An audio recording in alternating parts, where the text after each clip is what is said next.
Duterte has admitted, has committed to take responsibility and face the consequences of this act mandated by our laws. It is now up to the proper authorities to consider this statement carefully and ascertain the criminal liability of the responsible individuals, whether under the concept of command responsibility or conspiracy. These cases could include crimes against humanity, as penalized under Republic Act Number 9851, the Philippine Act on Crimes Against International Humanitarian Law, genocide, and other crimes against humanity. That's the title of the Republic Act. And other criminal laws, not to mention the potential jurisdiction of the ICC. Section 10 of RA 9851 establishes the principle of command responsibility, which holds superiors liable for crimes committed by their subordinates if they had knowledge of the crimes and failed to take necessary actions to prevent or repress them. The killings order under former President Duterte's so-called war on drugs meet all the elements of willful killing, the crime against humanity, under Section 6 of RA 98. Facts are clear. Haba ito, First, willful killings affected thousands of civilians, with the International Criminal Court estimating between 12,000 and 30,000 deaths between July 2016 and March 2019. Second, the victims were primarily civilians, suspected by police authorities to be involved in drugs. Third, these killings occurred in a widespread, systematic attack across various cities, municipalities, provinces throughout the Philippines.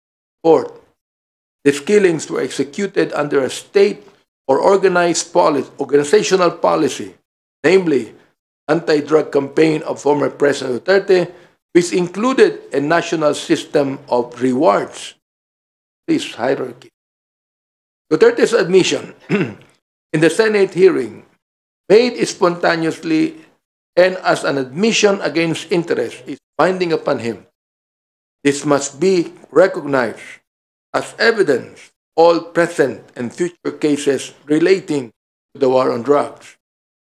What we witnessed during the former president's testimony was a shocking normalization of brutality, a normalization of death, and a disregard for due process that has infected our legal institutions.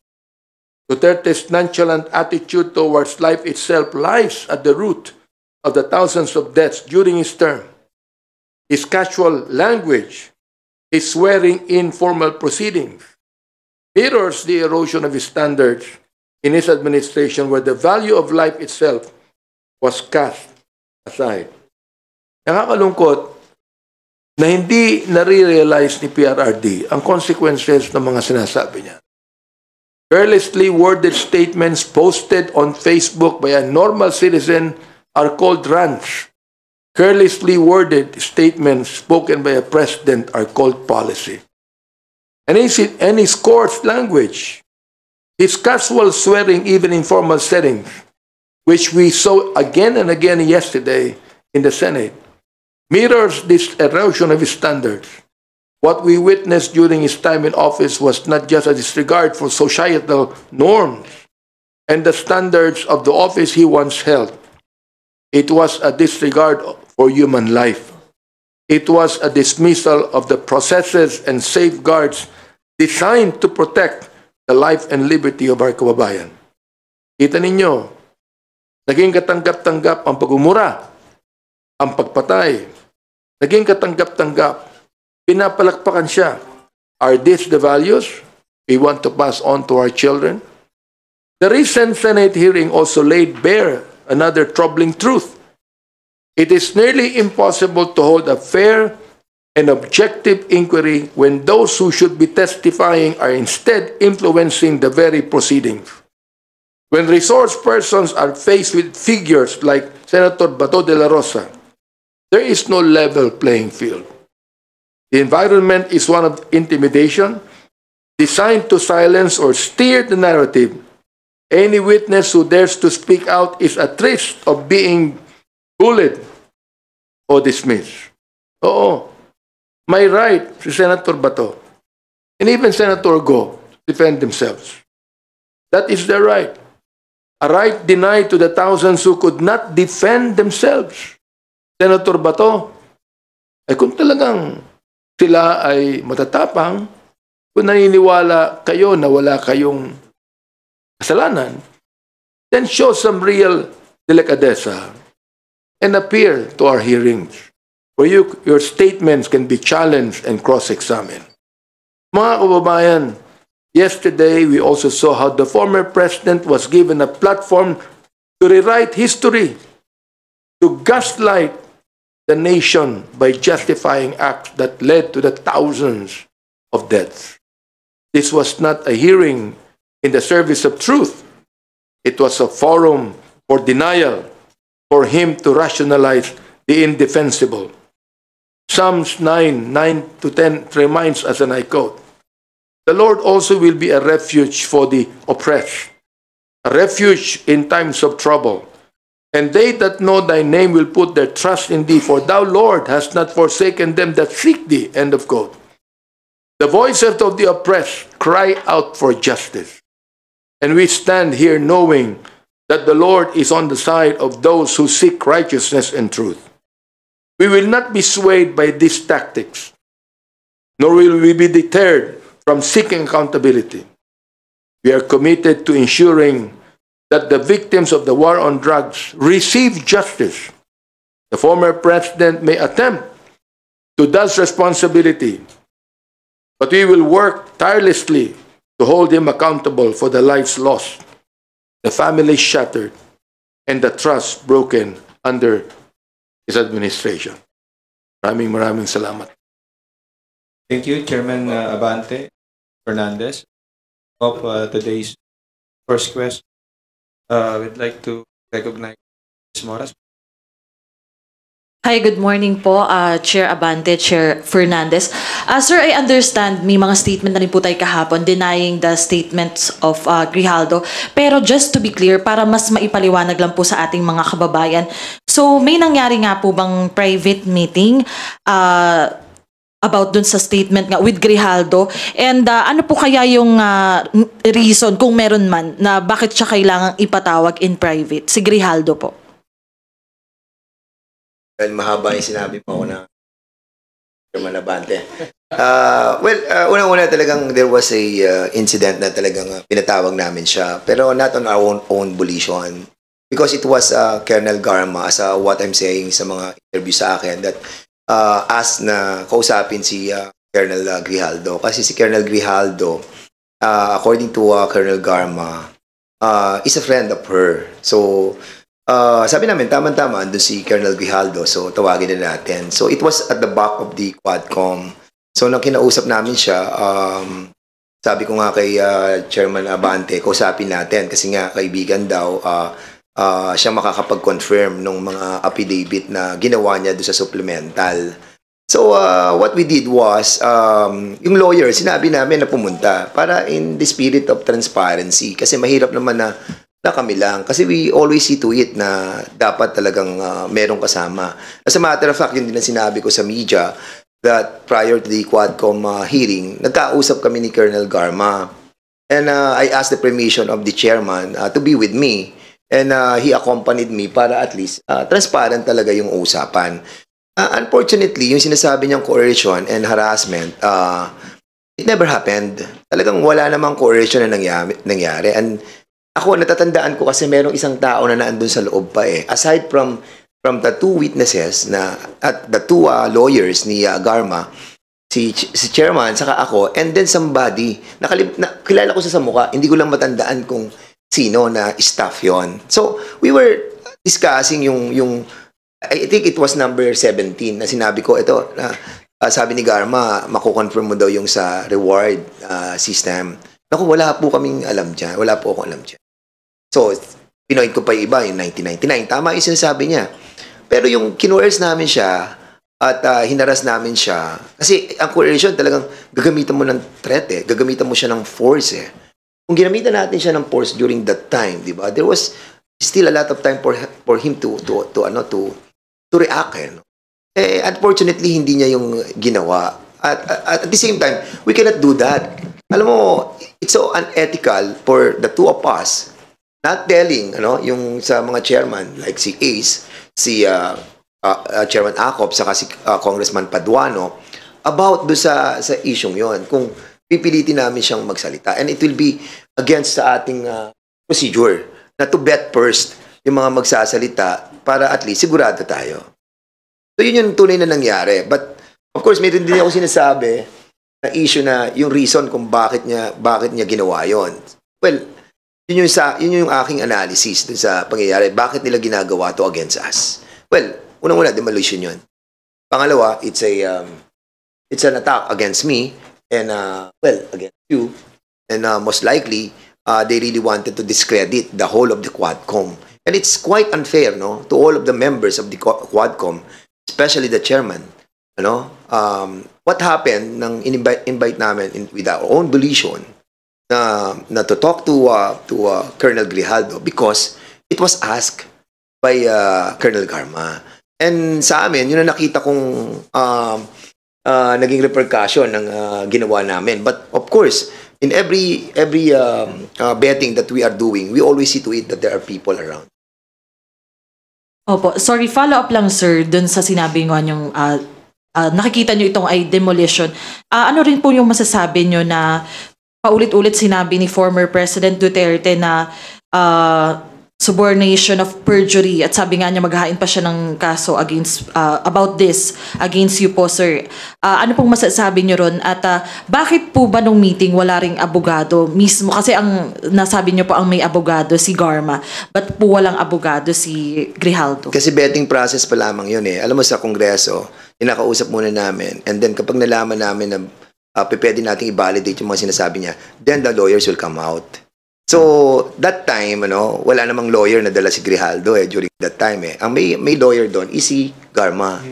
And that's the reason why we asked na kung pwede yung dalawang lawyer pumunta doon para at least transparent yung usapan. Now, kung nagsabi siya na, yes sir, kinocontrol ko po yan, alam ko po yung reward system. And then, bring your lawyer. Yun ang namin, yun ang sistema ng procedure namin sa betting Kasi otherwise, kung una pala may co-coerce na namin siya. Alam namin, babalikan kami niyan. We're not like that. And you have to remember that we have a lot of evidences already. As a matter of fact, yung ating pong sinasabi natin na corroborative, na-corroborate na Actually, hindi naman kay Colonel Garma nagsimula yan Doon sa dalawang PDL na kinorroborate ni Jimmy Portalesa, kinorroborate ni Warden Padilla. Saka lamang dumating si Colonel Garma. Saka lang dumating si Commissioner Leonardo. So now, sinasabi ni Garma na ito, meron pang isang kaibigan ako na magko-corroborate doon sa mga sinabi ko. Well, actually, kahit wala siya, hindi nga siya pinag-uusapan namin. Kaya nagulat ako nang nandun na lang siya, nagsasalita siya against us. Well, script nila yun Bahala sila doon. Well, panindigan niya kung ano magiging repercussion sa kanya dahil nga we will not take that sitting down. Of course, yung kanyang affidavit na kinores, hinaras, and under oath siya, mabigat yun. And now we will do something. And this will be collective.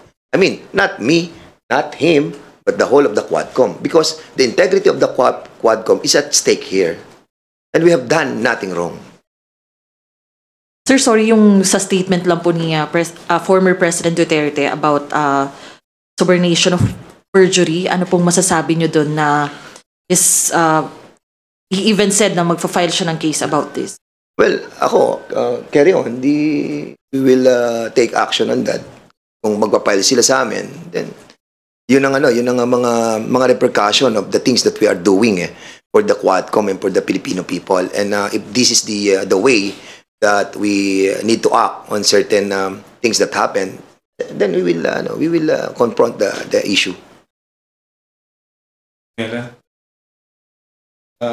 Next questions from Tina Pangaliban Perez of GMA7. Sir, clarification lang. Sinabi niyo, script nila yon. Kanino po?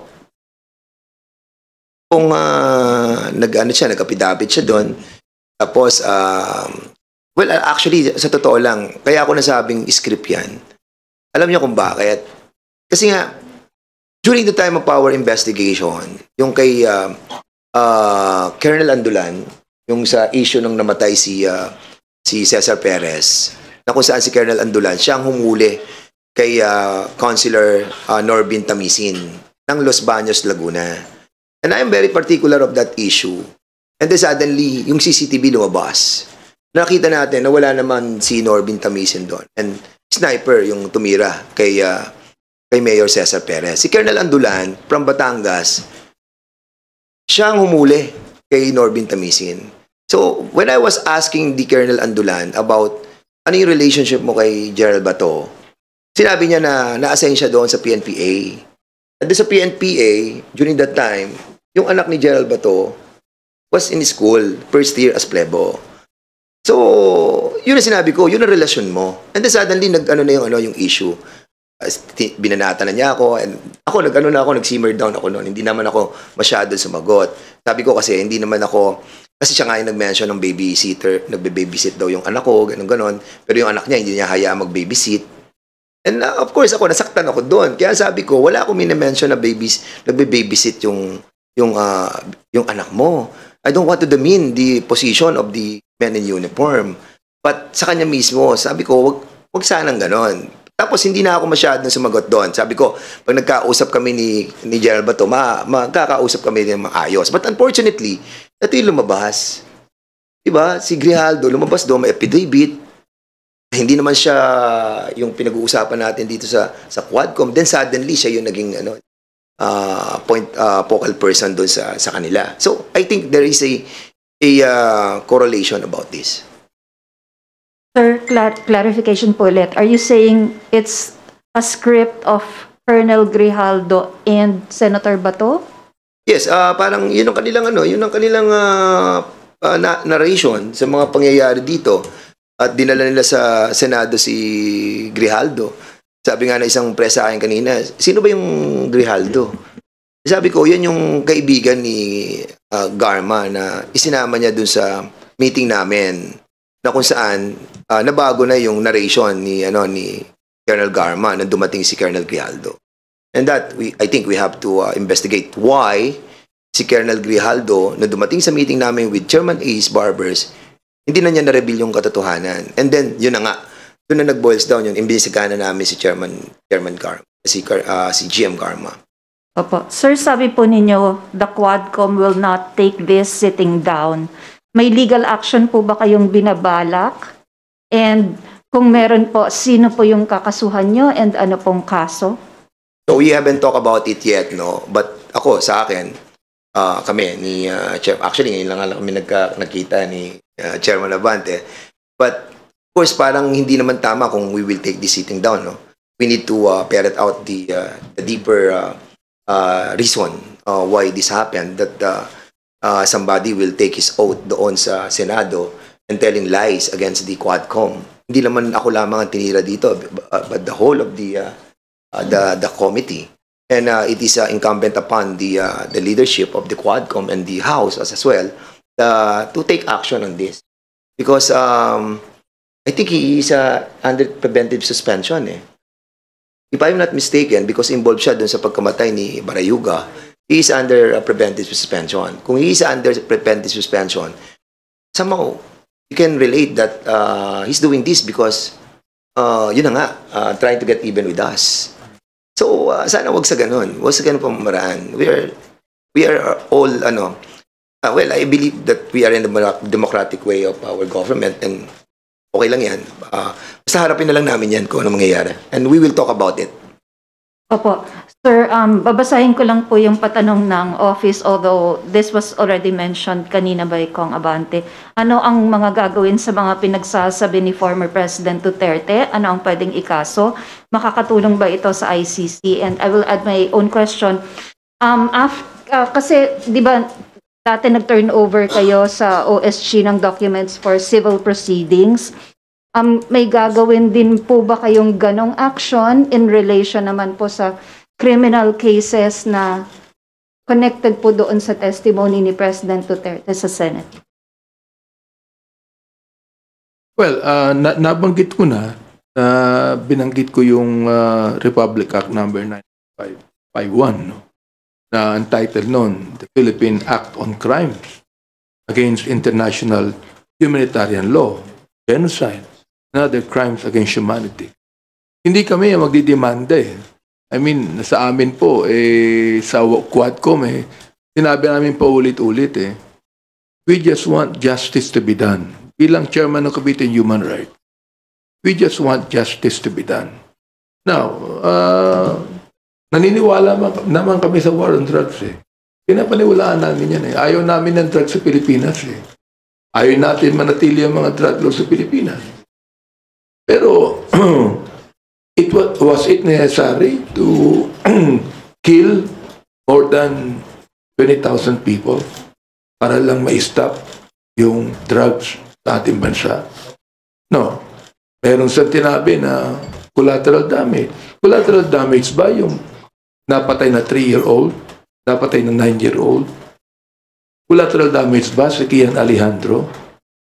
O sinasabi nila, ilan ba ang napatay ng mga drug lords? Ilan ba? O, sa data na kinuha namin sa Philippine National Police, wala pang 100 Ilan ang napatay ng mga drug pushers? Drug pushers na mga talagang mahihirap. More than 7,000. Ilan ba ang napatay ng mga drug users na dapat hindi patayin? Dapat rehabilitate. 440 people. Ngayon, yung ba collateral damage ba yun?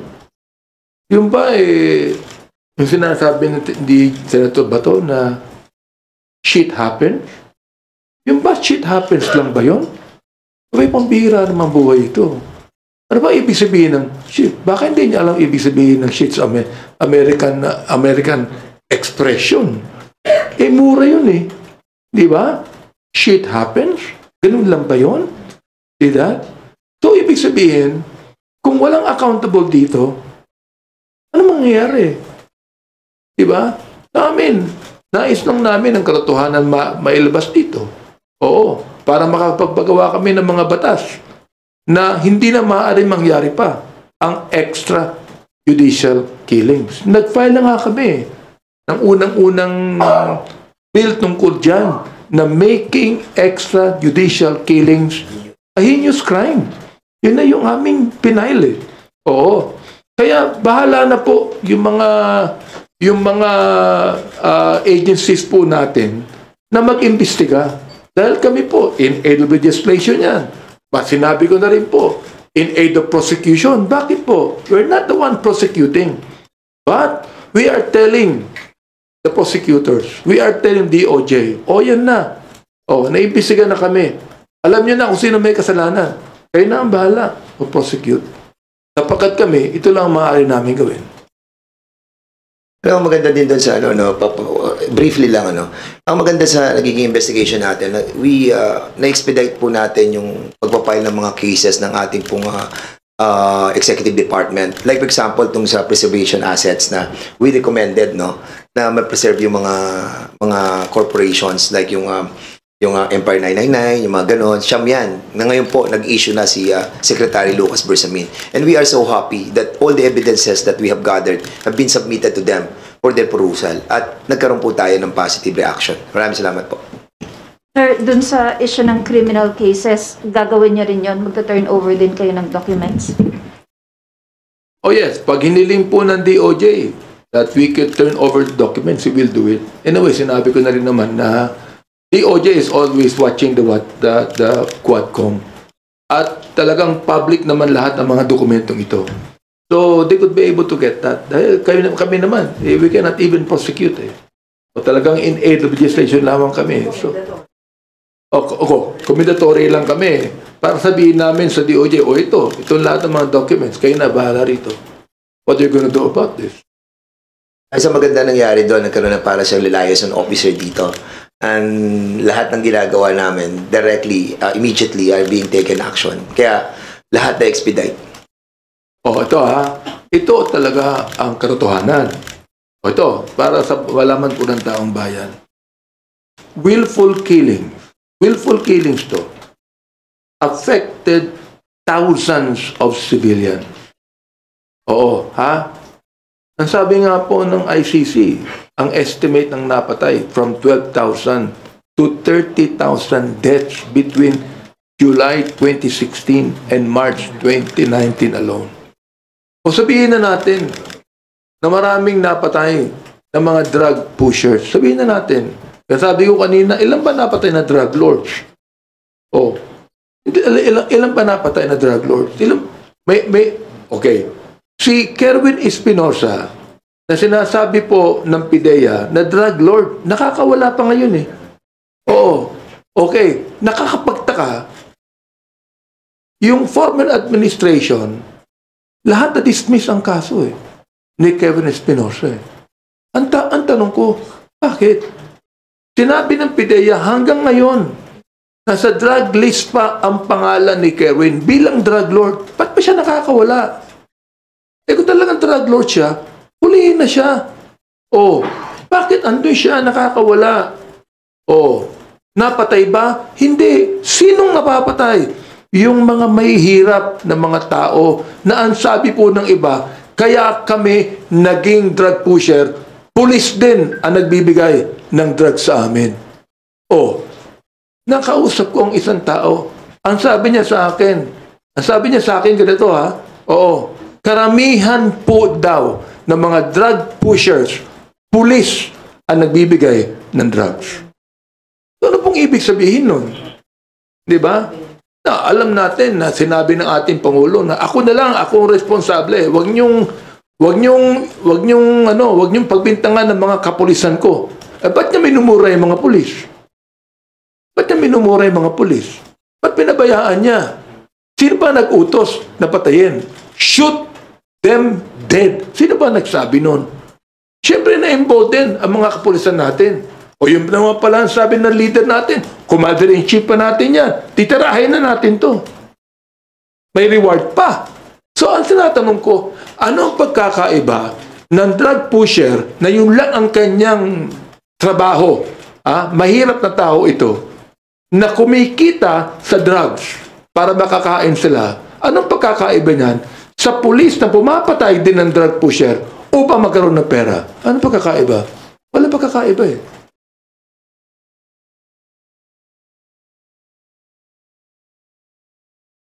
Thank you. Are you done with your questions, Tina? Yes, thank you. Okay, Nelson Tismorio from Manila Bulletin.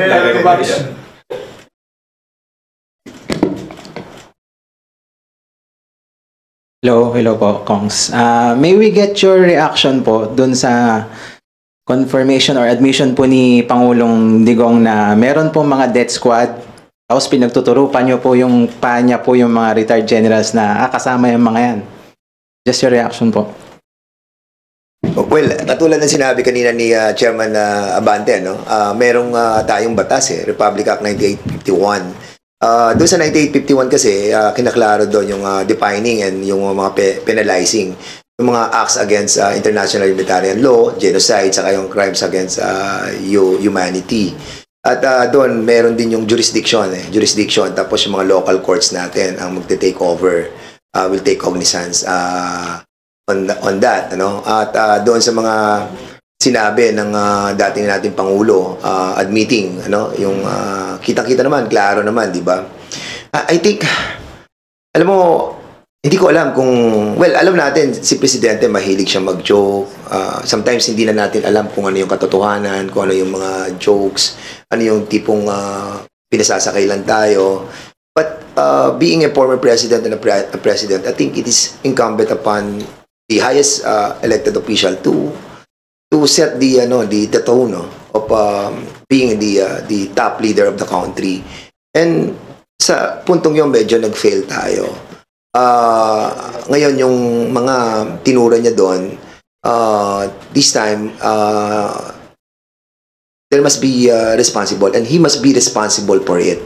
And accordingly, pag binasa mo yung Section 8 ng Republic Act 9851, lumalabas din yung command responsibility ng mga superior. And him, being the superior, of the land during his incumbency, he will take responsibility on Section 8 of Republic Act 9851.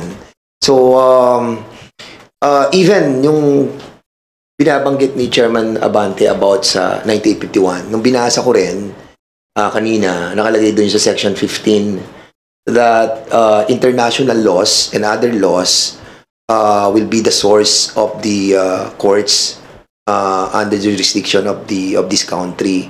So ibig sabihin pati yung mga Genocide Convention, yung Geneva Convention, and also the Hague Convention, and at yung convention doon sa rights of the children, nakapol under this. Kaya I think we need to use this Republic Act 9851 by the Department of Justice. Naman, kung sagutin ko yan, ako'y nagpapasalamat sa ating former president na at least naging honest siya. Inamin niya kasi tinanong namin si Colonel Patay, wala raw DDS eh. O ngayon, yung dating Pangulo na nagsabi, meron. Nung mayor pa siya, meron. Eh, nung Pangulo na siya, hindi pwedeng sabihin wala na yun. Diba?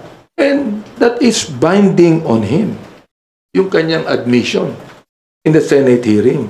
Oh, sa akin po, yung sinabi ko nga sa aking statement kanina, ito shocking normalization of brutality. Sana po nakita po ng ating mga kababayan ito. Ito ba ang nais natin? Na maging katulad po tayo ng Mexico?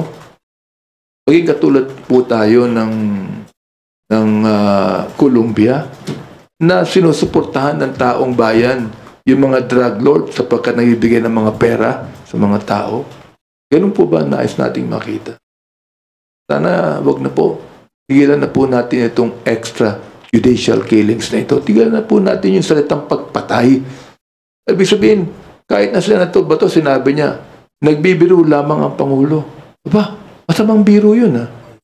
Yung papatay ka, kung biro lang yun, masama mo biro yun. Eh kung halimbawa sabihin ko sa'yo, papatayin kita, tapos mamaya sabihin ko nagbibiro lang ako, natakot ka na. Diba? Natakot ka na. Binibiro lang kita. Natakot na ako eh. Traumatic na ako eh. Tapos sasabihin binibiro lang kita. Ganun po ang ibig sabihin niya. Thank you. Next questions from Earl Tobias from IBC 13. Good Congressman, good afternoon po. Earl po from IBC. Kung Benny, nasabi nyo kanina, balikan ko lang, sa halip na parang maging in sake of the truth, parang naging pagbabago ng katotohanan yung mga testimonya ng dating Pangulo, sir. Yun na din po ba yung treatment nyo doon sa nangyari, sir, na a-admit niya na meron niyang death squad tapos mamaya i-retract niya ulit pag nilinaw ng mga senador? Also, sir, dito sa pagdinig kasi sa Quadcom, sinesentro nyo, nakita ng publiko na sinesentro sa yung mga EJK victims as biktima, pero sa Pangulo sila ay collateral damages, sir.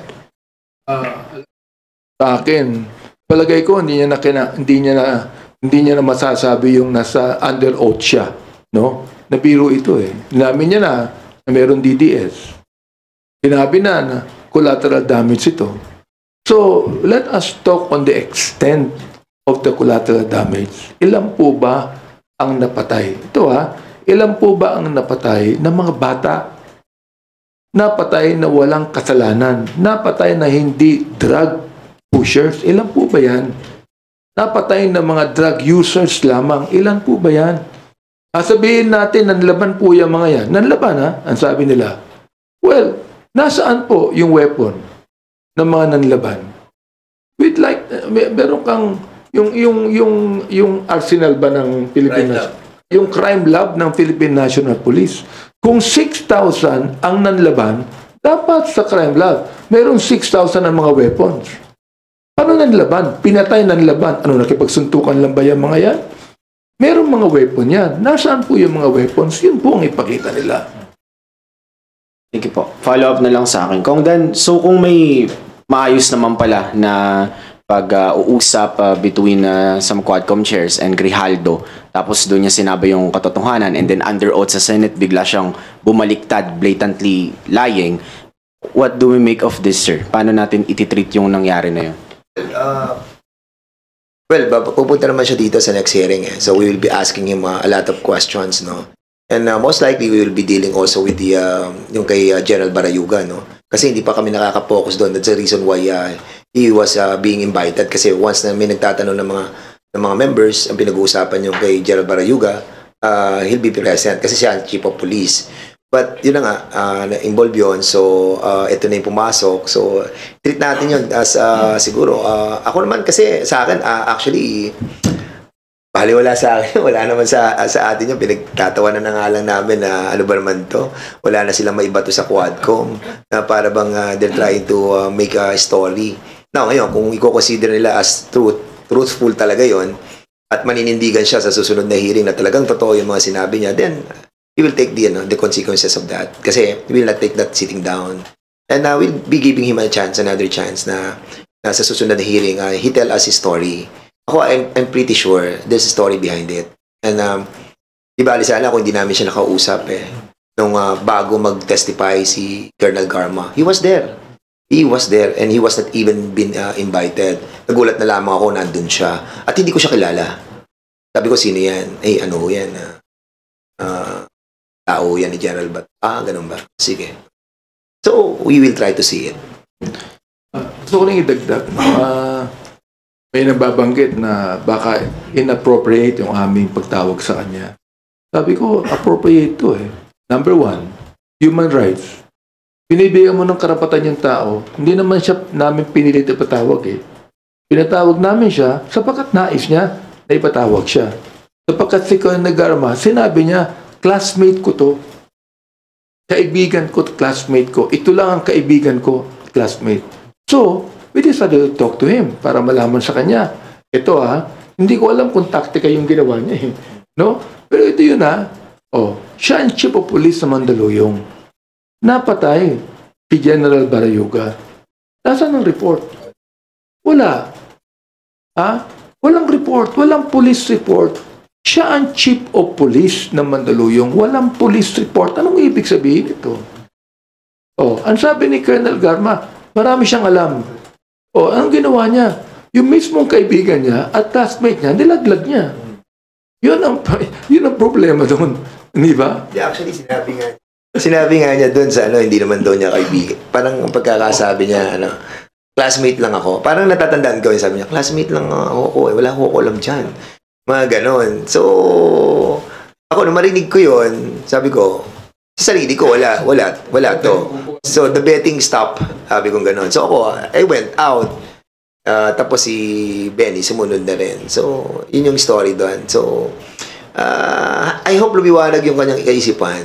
Kasi nga, wala naman siya sa story doon sa buong concept na inimbestigahan namin Doon lang siya sa isang peripheral issue, yung kay Barayuga. Di ba? Doon lang siya nakasama. Nagugulat kami at nakikisaw siya sa isang bagay na hindi naman siya involved. Kongs, last from me.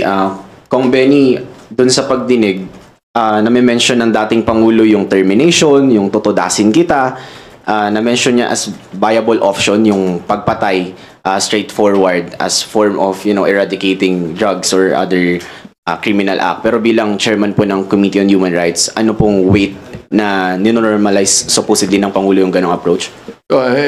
Unang-una, again, salamat at binanggit niya yan. Salamat, gano'n ang attitude niya. Terrible, kung gano'n po ang utak ng isang leader ng bansa, kawawa ang buong bansa. Di ba? I mean, look binanggit din ni Tony Del Giorno. Nabanggit po namin yan sa Quadcom yung neutralize, di ba? Yung neutralize, negation, na ang sinasabi, kill. Kahit po si Kenneth Espinido, sinabi niya, kill din yun Kahit na po ang PIDEA, sinabi nila, kill din ang ibig sabihin nun Tinignan ko yung Webster's Dictionary, ano nakalagay? Kill din ang nakalagay doon. Oo. Tapos, binanggit ni Senator Bato, hindi naman po sa aming rule, kill yan. Arrest. Ba't hindi arrest ang tawag? Bakit neutralize? Sana i-arrest ang tawag sapagkat dapat lang arrestuhin. Due process Di ba? Kahit suspect yan, Nakalagay sa ating konstitusyon, a suspect is not guilty, di ba? Is innocent unless proven guilty. Alam po ng taong bayan yan eh. So arrestuhin natin. Ikorte natin ito. Ikulong natin kung kinakailangan. Pero sasabihin niyo sa akin, arrest? Pinapatay na agad eh. Yun po ang question dyan, mga kaibigan. Dagdag lang kasi when he was the president of this country, akala natin yung mga sinasabi niya papatayin, ikaw mayor ganyan, Biel Mabilo, magtago ka na sa pinanggalingan mo. Akala natin lahat yun mga jokes. Alam natin na may samang joke yung sinasabi ng presidente. Nasanay na tayo dun eh. Then suddenly nakita natin yung mga patayan. So balitang, mayroong patayan. May balitang bayaran. Kasi nagsalita rin si Senator Bato saka si Senator Bongo na may bayaran, and even the president, the former president. Then suddenly, nung natapos ang kanilang administrasyon, nag-iimbestiga kami sa public order and safety. Nakikita namin yung mga police, mga peking, mga bypass operation na nagkakaroon sila ng paraan para kumita pa lalo. So, hanggang dumating kami dito sa issue natin na pinag-uusapan sa Pogo, sa EJK, then suddenly, lumabas na to tungkol kay Garma na may nagsalita na officially sa Kongreso. So ngayon, nare-realize natin na lahat ng mga sinabi nila during their administration, now may katotohanan na. Dahil somebody testified under oath dito sa Kongreso. At it was corroborated by so many people. So, I think, ngayon, pag magsasalita silang yung nangyari sa Kongreso, that wala namang DDS, tapos sasabihin nila, wala namang inuutos na encourage yung kriminal para mag-arm, para lumabang, para mapatay. Then ngayon sasabihin nila na joke lahat yun. Ang taong bayan hindi naman niniwala. Ako hindi na ako makapaniwala kasi nga, may nagsalita na eh. Nakasamahan din nila dati. Yun ang problema dito eh. Kasamahan nila dati. And they were not under any pressure or duress when we talk to them. Kaya, I think we are in the right path, and the Congress, the Quadcom, we are doing our job, and I hope that the people will somehow acknowledge, appreciate that what we are doing is somehow right. Kasi nga, kami ang policy namin, let's be honest with this and be transparent. And as always, kapag may mga ganyang witnesses, there will always be somebody na kasama namin to set up the transparency.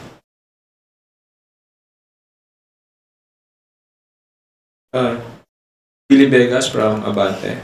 Your question. Pihitin ko lang po ng konti. Kumusta na po ba si Michael Yang? Kasi parang hindi na siya nababanggit ulit. Ngayong hearing namin ng November 6, it's about dangerous drugs. So doon na makikita natin yung kabuuan ng mga matrix that will be presented by the chair because siya yung sa dangerous drugs eh. So by Wednesday expect na ang pag-uusapan po natin yan sila Jimmy Guban, yung mga sa drugs and everything. So ayun, magkita-kita po tayo doon. Ako rin, gusto kong kumustahin si Michael Yang eh. Oo. Mukhang wala sa Pilipinas eh. Mulang nag-around the world. Oo, si Michael Yang. Siguro, di ba patawag natin yung Tony Yang? Di ba yung kanyang kapatid? Papatawag po natin yan. Kasi talagang ito, tatlong bagay ito eh. Ang Senate hearing, isa lang ang pinag-uusapan, EJK lang eh. Ang Quadcom. Kaya apat kami, pinag-uusapan yan. Pogo, drugs, EJK. Lahat to related eh. Di ba? Kaya pag-uusapan po, huwag kayong mag-alala, pag-uusapan po natin yan. Hingi lang din po ng reaction doon sa sinabi sa Senate kahapon na ayaw niyo raw magbigay ng address. Mga gusto nila ipatawag. Yung address? Well, actually, ang inaano nga, parang nadinig ko, na yung address doon kay Kerwin Espinosa. Kasi ang ating COMSEC, they course it through the PNP. Hindi naman tayo ang direct na nag-imbita kay Kerwin Espinosa. Ang nag-invite doon si PNP. So, dapat ganun din ang gawin ng Senado. Huwag nila i-course through sa atin. I-course through nila sa PNP. And doon sa kay Jimmy Guban para nadinig ko rin ata, yung kay Jimmy Guban. I-course through nila yon sa Bucor. Not sa amin. Kasi nga, may responsibility yung protection and security ng mga PDLs is under the Bucor. Not with the House of Representatives. Kaya, I think they're barking on the wrong tree. So, I hope that they'll be careful about it. Yung Sandro Chona from Billionario. Hi, Kong Benny and Kong Dan. Sir, personally, kayo po ba naniniwala na may inamin si former president kahapon? So, tingin niyo po ba may pag-ako on his part? Kasi, ang binabanggit po kaninang umaga ni Attorney Panelo, wala naman daw inamin. Figure of speech lang daw yung Davao Death Squad. Unang-una kasi, hindi naman resource speaker si Tony Panelo abogado siya ni dating Pangulo. So, hindi naman siya resource speaker. Pangalawa, nakita naman natin inamin ni former president yung talagang responsibility niya. Inamin niya, inako niya Yung mga pagpatay na yan, yung DDS niya, inako niya yan Ngayon, kung sasabihin ng ibang mga abogado niya na nagbibiro lang siya, di ko na alam kung anong sa totoo lang, sabihin ko sa inyo, pag ako sinabi sa akin na papatayin ako, matatakot ako Di ba? Oo. Tapos sabihin sa akin, hindi, nagbibiro lang ako. Mahirap yan tayo. Ako tingin ko kasi that era was already passé That's already done. I mean, let's face it, we evolve, to find out that those kind of treatment to the Filipino people about joking on serious matter will not be considered rightly by the Filipino people now. Kasi nga, I think the Filipino people are now waking up na nakikita po nila na may mali. Precisely because somebody na within their group have spoken about these things. So, tapusin na po natin yung mga joke-joke kapag once na nagsabi ka na doon. That's it di ba? Sometimes, like for example, yun sa edad din po ni former President Duterte, and the way yung style niya ng panunungkulan for so many decades, we have seen yung strong personality niya, and he cannot change that anymore, being an old person. And I think nagmamanifest yun doon sa kanyang speaking from the heart, at pag nasasabi niya, nakikita ng mga lawyers niya na mali, so sinasabi na lang nila na joke. Pero ako, I understand yung situation ni Presidente. Being a mayor for so many years, tapos naging presidente, naging strong, then suddenly, babaguhin niya yung style niya. That's hard. That's hard. And that's the reason why meron siyang mga generals na nakaikot sa kanya to remind the people na hindi yun ang ibig sabihin ng presidente. Pero tapos na po yung era na yun. Dapat ayusin na po natin. So, sir, tingin nyo wala nang kawala? Talagang dire-diretso na dun sa crime against humanity and possible makarating nga ng ICC, gamitin sa ICC yung kanyang pronouncement at pag-amin? Kasi alam nyo, I'm pretty sure, dapat hindi ako pabor dyan sa ICC na ever since nagsalita na ako sa niyan dati pa But of course, the international community is really watching. The Republic Act 9851, nakita ko rin yan, nabasa ko na meron pala tayong batas na gano'n. Yung jurisdiction over this matter will be under the Philippine courts, and establishing special courts can be done by the DOJ according sa Republic Act 1951, and all the international laws must be considered as well. Now, kung magpa-fail po ang DOJ on doing their job on this matter, then the more na ICC will take cognizance. So I think it's really up to the DOJ to do their work. Sa akin, parang mas maganda na domestically na lang siya ma-prosecute, para pag halimbawa, ang DOJ nagsabi na mayroong prima facie evidence na dapat siya ay ma-prosecute at ni-charge ng court dito, hindi na siya papatawag ng ICC. Dapat meron na ritong tinatawag na proper judgment ang ginagawa ng ating bansa eh. Diba? Yun ang sa amin. Ako, naintindihan ko naman ang kalagayan ng ating Pangulo tulad ni Congressman Fernandez. Yan po namin yan kasi wala nang naging mayor siya. Magulo sa Davao eh. Nung naging mayor siya, talagang sa Davao magulo. Ang daming NPA, ang daming drug pushers. Ginawa niya, nilinis niya. Yun din ang kanyang ginawang template sa buong bansa. Naunawaan ko po ang ating Pangulo tungkol dyan. Subalit, hindi niya pwedeng i-skirt ang responsibility ng isang leader ng bansa. Siguro kung siya ay a private person lang, pagsalita siya ng ganyan, magbiro siya, okay pa eh. Pero pang isang pangulo ng bansa, nagbiro ng ganyan, ginagawa lang sa babae, nakakatakot yan, gagayahin ng bawat Pilipino yan, maghahamon, sasabihin na papatayin kita, biro lang yun. Baka gayahin na ng Pilipino yan, anytime. Yeah, actually, nangyari yan ng panahon nun. Naging strong yung mga mayor, mga nagmumura na rin. Maraming ganun. Maraming nag-emulate ng ginagawa niya. And I hope na mag-stop natin na po talaga yan. You know why? Sana hindi ka magmura pag governor ka na. Alam mo kung bakit ko nasasabi na dapat this have to stop. Yun ang sinasabi natin, the law must be applied to all or none at all, di ba? Ngayon, ang problema, kung halimbawa nagmumura si former president sa Senado, tapos inayaan natin magmura dito, what prevent others to make that kind of statement as well? Papatay. Halimbawa, si Laila de Lima, o sabihin niya, patay, contempt mo siya, or pag hindi winidraw. Kasi pinabayaan natin.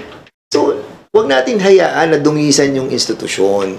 Hayaan na natin dungisan tayong mga parliamentarians.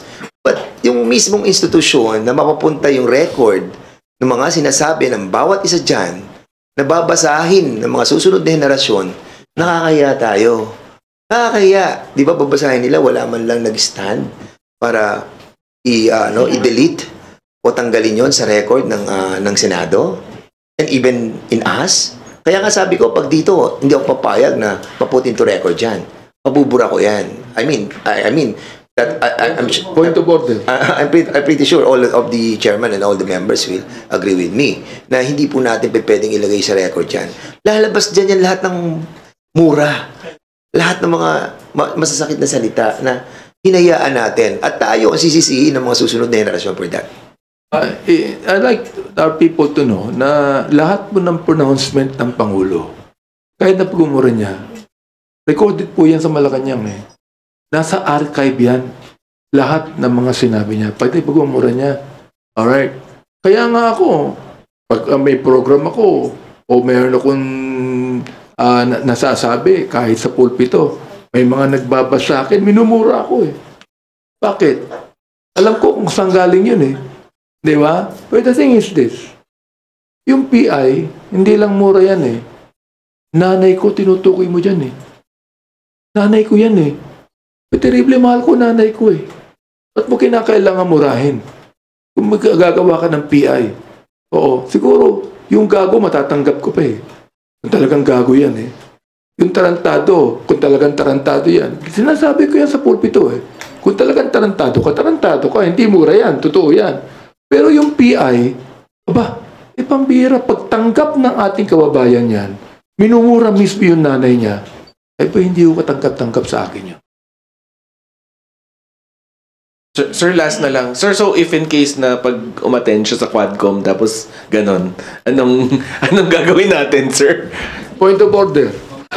Yeah, ganon. Tapos we will try to remind him. Tapos pagpaulit-ulit pa rin, then we have to take action. Well, ako, ang nakikita ko dyan, I try to tell this to Chairman Ace eh. Sabi ko, kapag ganon, nagsalita siya ng panay mura inabot natin doon. I think we have exhausted yung mga bagay na itatanong sa Senado. To be honest, I'm candid with that. ay ano naman, yung magandang nagawa sa Senado na umamin si former President about the DDS and also yung trying to convince yung mga criminals to take arms and for the PNP to kill them. So yun, na-establish natin yun. And sabihin na nilang joke yun, whatever, bahala sila. Pero na-establish natin doon sa statement nun. And ako, okay na yun eh. Nakuha na natin pinaka-gist nung ng sinasabi natin na meron tayong DDS, merong patayan. Ang hindi lang natin masyado na-establish doon that they denied is yung reward. Yung kasi hindi yun inamin. Pero kung mapapansin nyo, yung sinabi, merong 7 na pangalan. At tinatanong doon kung binayaran yon. Tinanong ni Senator Risa yon eh. Ang sabi, hindi, mayayaman yun eh. Mayayaman yun, yung mga yun. Parang ganun pagkakaintindi ko. So, nandun yung denial about that matter. So, probably, yun yung mga issue na pwede namin explore. Kung more people will come out and try to reveal yung mga payment system that was that transpired during the past administration. Ako, I'm not against the Senate hearing, no? Pero, lagay ko, hindi uso sa Senado yung point of order, eh. Sa amin, ako sinabi ko na, niisip ko ba lang, pag nagmura ang ating Pangulo ng PI sa aming Quadcom, point of order pa rin yan. Point of order. Mr. Chairman, point of order. We should not allow any vulgar statement in this hearing. Ganun lang naman yun eh. Wala yung magagawa niya. Kinakailangan po talaga sansalain natin ito. Bakit? Kapag nasanay tayo dyan, yung mga bata sa mga kalye, gano'n ang gagawin nila eh. Sandro, please bear with us as we are still about to accommodate police from our media. I appeal to everyone to refrain from asking questions that have already been addressed by our resource persons. Lines Capante from GMA Online. Sir, morning. Sir, follow-up ko lang po yung kay Colonel Garma. Senate President Escudero said it's very important for her to appear in the Senate drug war probe. Is the House allowing her to go there? Or as far as you know, does she want to testify also in the Senate? Well, ako, talagang dapat mag-appeal siya doon, no? Sooner or later, she'll be there din naman as well. Unfortunately, prior to the last committee hearing natin, noong October 22, nagpapaalam na yan about yung kanyang condition. And it's a long letter to us. She was talking about yung esophagus niya eh. Kasi parang meron siyang dito na naka-block na hindi siya makalunok. And actually, hindi namin siya inalaw na hindi maka-attend noong October 22. And because after that hearing, we allowed her na ma-consider yung medical check-up niya. And it happened na I thought Sunday siya pupunta para maka-attend siya ng Monday. Pero yun nga, Monday pala siya umattend ng medical check-up niya. So kay Leonardo, siguro after yan, ilang days lang naman yung COVID, so he can attend. Nakatanggap kami ng urgent motion, di ba? From the lawyer na talaga matindi ang sakit ni Colonel Garma. So, kami naman, hindi naman namin pwedeng, sabi ng urgent motion na this is another human rights concern, no? Yung right to life. Naniniwala ako dun eh. So, hinayaan namin siya makita ng mga doktor sa Cardinal Santos. I do not know if he's Cardinal Santos now, no? O nagpapatingin si Cardinal Santos. Oo. For medical check-up. Balita namin, baka ma-ICU pa siya because of that. So, she cannot actually speak properly, mentally speaking, kung harap siya sa Senado. Although kami naman, we will not prevent the Senate from calling her to testify. Release Colonel Garma. That is all. Not yet. Opo. Nalip na yung contempt? Hindi pa. Sir, follow-up na. Follow-up po yung President Duterte kasi, former President Duterte kahapon was qualifying the responsibility. Said, taking responsibility for policy. Cannot take responsibility for specific crimes. Kasi sa isa ni Senator Risa, how about this kid who is armed? Si Ian, Carl Anthony, Reynaldo de Cruz. That's the name. Kasi nga yan So, acceptable ba yung qualification niya na for specific crimes, I cannot take responsibility? So how do you respond to that? I mean, is that an acceptable argument? Yun nga problem di ba may mga pronouncement siya. O sige, patayin niyo na, kung bahala sa inyo, sagot ko kayo.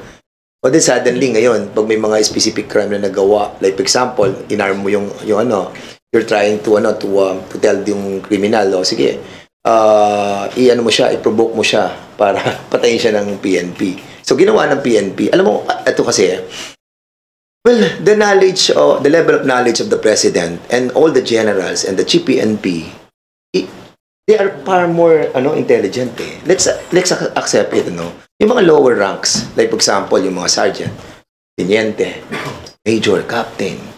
So ngayon, hindi yung negation, yung kanilang elimination, ng negation na sinasabi nila, hindi naman nakarating yun sa lower ranks Sa kanilang yun, tinago nga yun O di ba, they accepted sa Senate na it was being hidden. Now, ang bigat ng naging repercussion sa ating mga kababayan. You have to understand na hindi nga pantay-pantay ang level ng knowledge ng ating mga kapulisan. Merong mga mabababa, with all due respect with them, na hindi nila alam kung ano yung mga inuutos sa taas na hindi na ba nabababa properly sa kanila. Basta ang alam lamang, sige, patayin yan, sagot namin kayo. O now, ngayon, pinatay mo yun, ikaw responsible na pulis dyan, so sagutin mo yan. Kung paano yung sinabi niyang pronouncement nila, nasagot kita. Kaya ngayon sinasabi ng presidente, sagot niya lahat. Pero in the proper court, hindi naman pwede yun.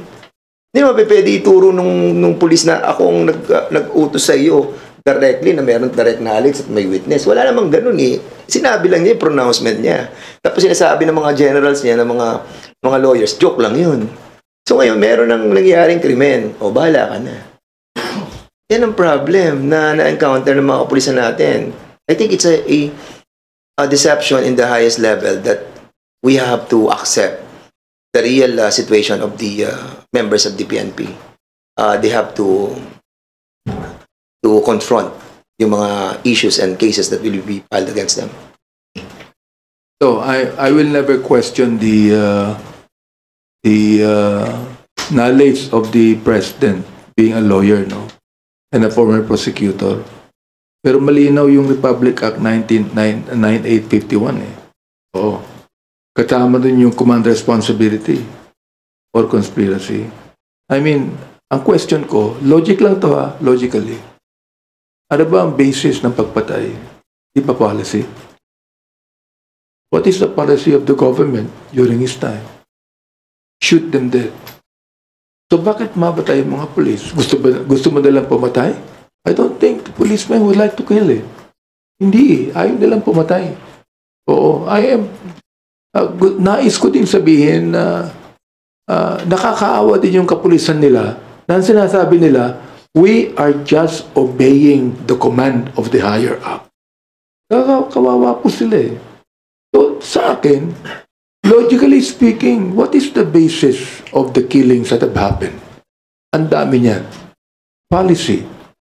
Who pronounced the policy? The former president.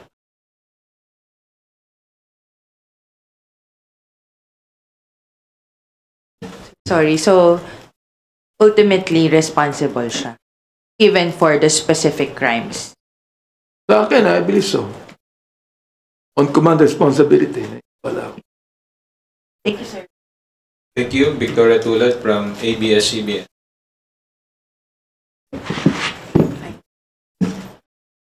Thank you. Good afternoon po. Sir, meron kasing iba na iniisip na suspicious yung pag-meet po ninyo kay Grijaldo outside of the hearing itself. Can you just explain po, part ba siya ng process talaga na Kongs meet resource persons, talk about certain stuff outside of the hearing?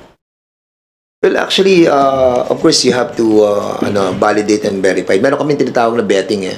Yung betting, alamin mo kung talagang totoo yung mga sinasabi. Like, for example, yung kay Colonel Garma na sinasabi niya na kaibigan niya yon. Ako, I can confirm that kasi prior to that meeting with Grijaldo doon sa back ng Quadcom, na-meet ko na si Grijaldo doon sa meeting namin prior to that. So, basically, nung sinabi niya kaibigan niya yon at kaklasmate niya, naniwala ako doon. At ang sinabi niya na yan ang makakapag-testify doon sa mga sinabi ko sa affidavit. So, binigyan namin ng chance. But that betting process that was done to Colonel Grijaldo, ako lang yon, saka si Chairman Abante. Hindi pa yon alam ng ibang chairman. And that's the reason why wala pang lawyer si Grijaldo doon. And even us, wala pa rin kaming lawyer. But during that time, we see it proper to include yung lawyer ni Garma dahil sila yung nag-request na kausapin si Grijaldo during that time, which we did. Unfortunately, yun nga nangyari. Lahat naman ng mga affidavit na ginawa ng mga witness namin was done with the help of their lawyers, yung kanilang mga abogado. Siyempre, alam naman ng ating kababayan yan, no? Colonel Garma, for example, tinanong namin siya, why are you now changing your statement? Sinabi naman niya, I have a change of heart. Sabi niya, I now want to speak the truth. At sinabi pa niya, the truth shall set you free. Oo. And then she made a supplemental affidavit on that with the help of her lawyers. Yun din naman Grijaldo eh. Kung gusto niya kumuha ng abogado, it's up to him. Sapagkat he is also accountable. Binanggit po sa amin ni Colonel Garma, marami siyang alam. And he is also fully accountable sapagkat nung pinatay si General Barayuga, wala natanggap na report mula sa kanya. Wala siyang ginawa bilang Chief of Police at that time in Mandaluyong. And then, do you think nabawasan po yung credibility ng Senate hearing dahil hindi nag-inhibit si Senator Go and Senator Bato? You just have to think about this, parang ako, posado ako, and I am part of the jury. I'm interrogating yung mga resource persons. And pag gano'n ang sitwasyon, what will come out to the investigation?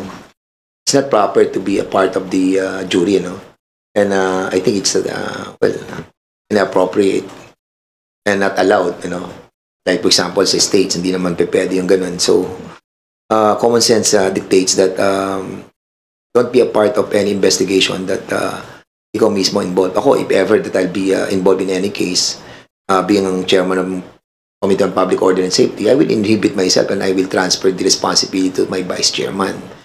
Kasi I think mababawasan talaga yung credibility investigation.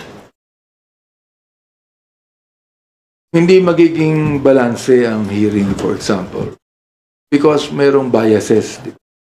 Sa Quadcom, makikita ninyo na wala kaming biases. I mean, balancing hearing po namin. Lahat pinakausap yan.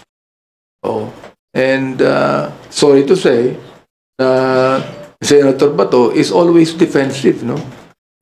In fact, nakita ko, ang tinatanong ni Chairman Coco Pimentel, si Senator Bato na eh. Diba? Samantalang they should interpolate the witnesses and the source speakers, not try to defend themselves.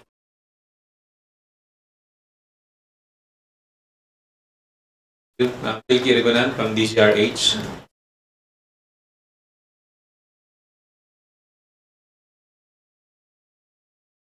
To Congressman Abante and Congdan. Ang sabi ni Congdan kanina, okay na yung hearing sa Senate. So meron pang pangailangan pa na ipatawag ang former president sa hearing ng Quadcom? Or it's just a waste of time? Or it's just proper to just file cases to save time? Ako, ang explore na lang natin if ever yung reward system. Dun sa mga DDS na sinabi niya na meron, tapos encouraging the policemen to arm the criminals to fight back. Yun, established na yun. Even there are a lot of justification on those wordings. But yung sa reward, yun yung tipong hinahanap natin eh. Kasi na-establish na rin doon na, yun na nga, may 7 personality. Tapos, para may sinabi si Presidente doon na patay na ata yung 7. Pero still, we need to find out kung sino-sino po yung 7 yun para malaman po natin kung anong karakter at anong personalidad, kaninong pamilya, kung buhay pa yung... Of course, may mga pamilya yan, yung 7 yan eh. So maybe we can ask the members of the family of those 7 people, so malaman po natin kung ano nag-istorya nung kanilang partisipasyon dun sa sinasabi po ng ating pong former president about those 7 people. Kasi doon natin ma-establish kung meron talagang, well, yung nagkaroon sila, nabayaran sila, o whatever. Basta sa reward system, I think medyo gray area pa yan.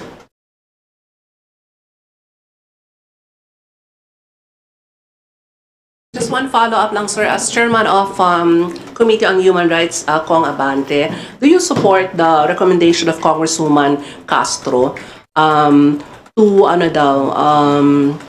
submit Duterte's Senate confession in the ICC? What? To submit.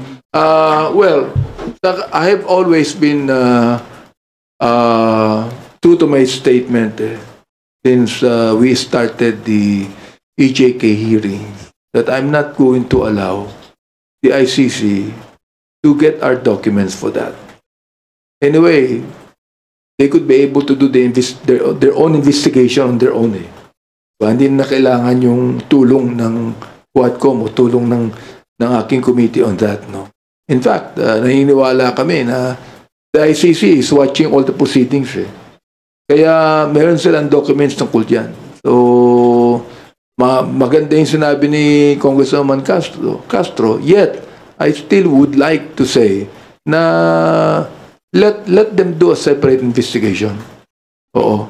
Not use us for their own investigation. Yun lang ang sa akin. Thank you.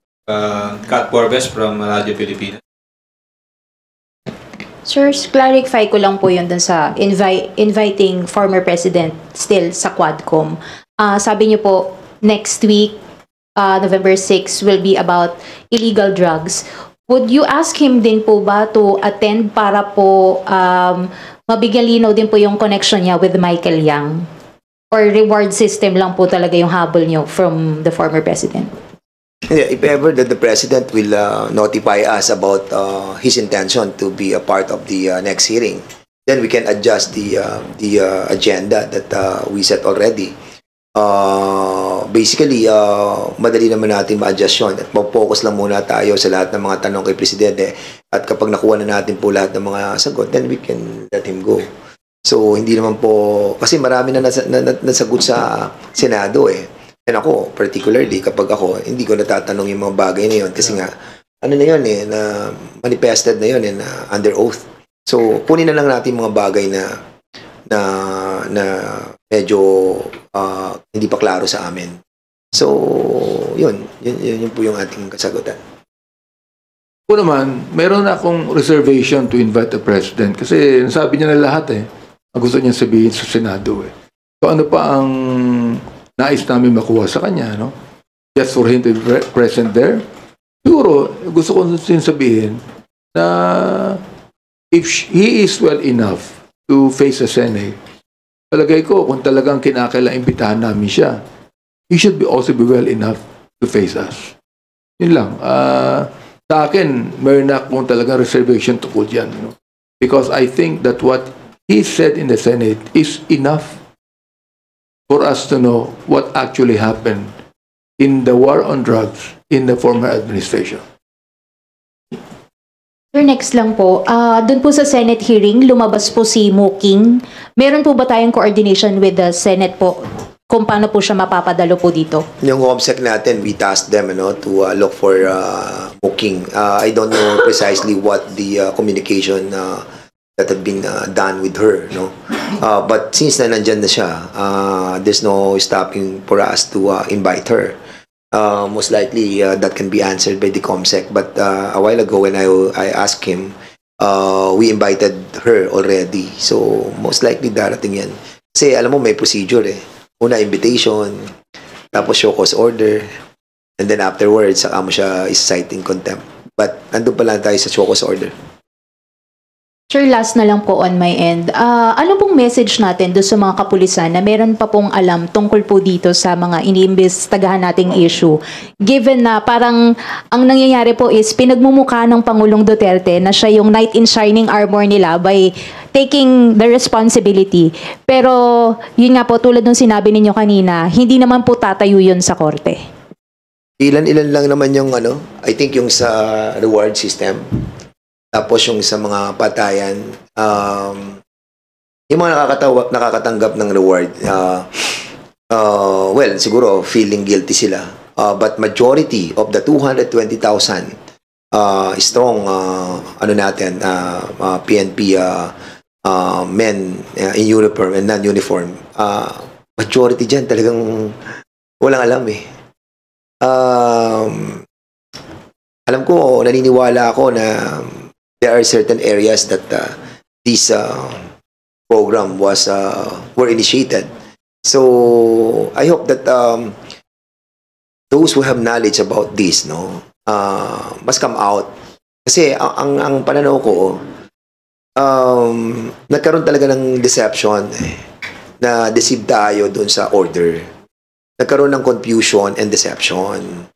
And that's the reason why somehow, siguro, masasabi natin, marami din sa mga kapulisan, ang masasabi natin, hindi nila ma-differentiate. Nagkaroon ng gray area eh. Ito ba yung legitimate order? Pero, i-arm mo yung parang papatayin mo, parang, di ba? So, hindi klaro. Kaya, I think, ako, position ko, hindi, I'm not talking about the whole of the Quad Committee. Ang position ko, since nagkaroon ng confusion and deception, hindi lahat na naging involved doon are somehow 100% guilty. Nagkaroon ng, alam mo yun, na ikaw, subordinate ka, utos sa ito ng boss mo, ano gagawin mo? Susunod ka. Lalo na yan, mga PNP officials yan, PNP men and women.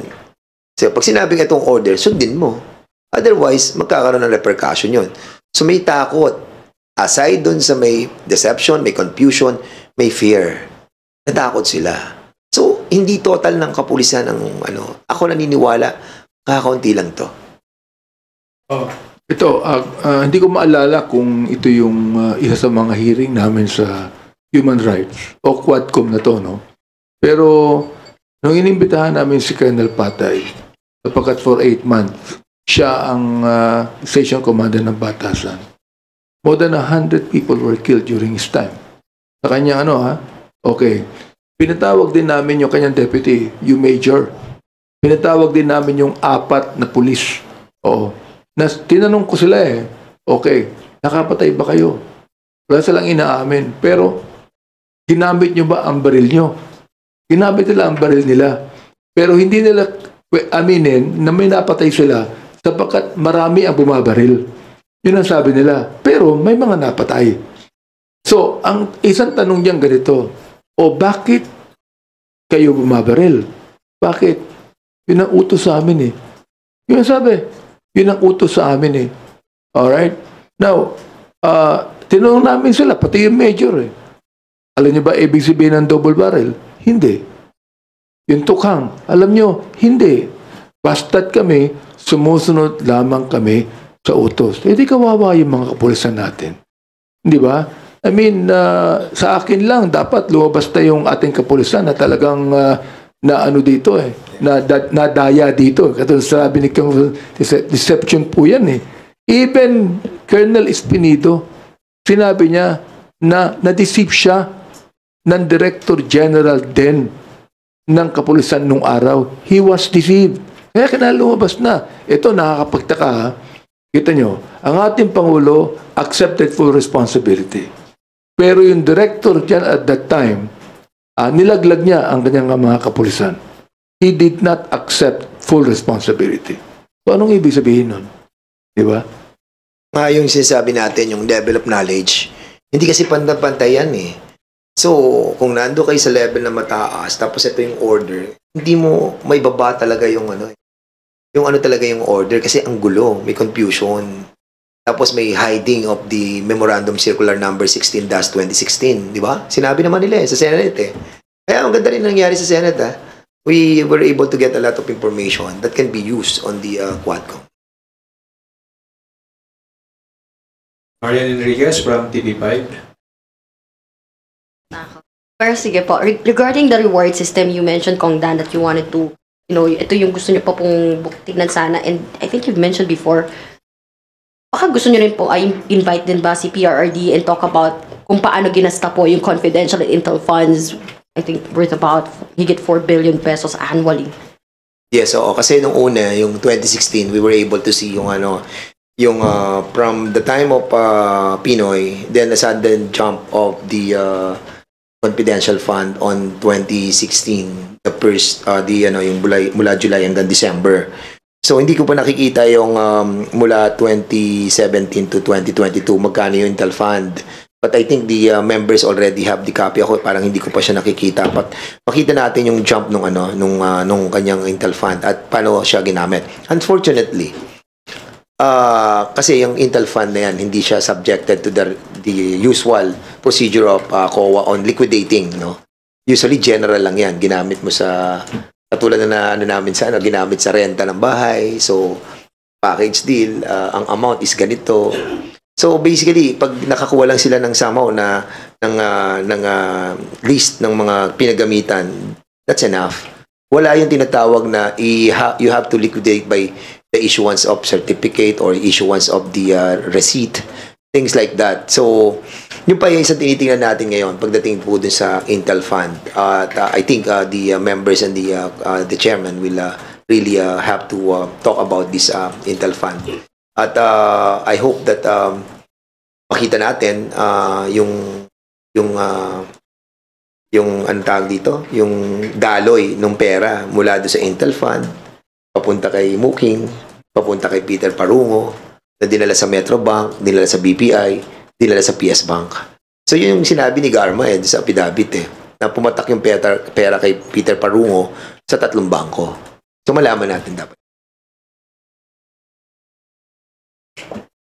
Follow-up na lang po muna dun sa pick-up ko po yung kay Ate Linesca Panty kanina regarding dun kay Garma. Many would ask about the timing po ng pag-grant sa kanya medical furlough kasi especially Senate inquiry and she's invited po doon.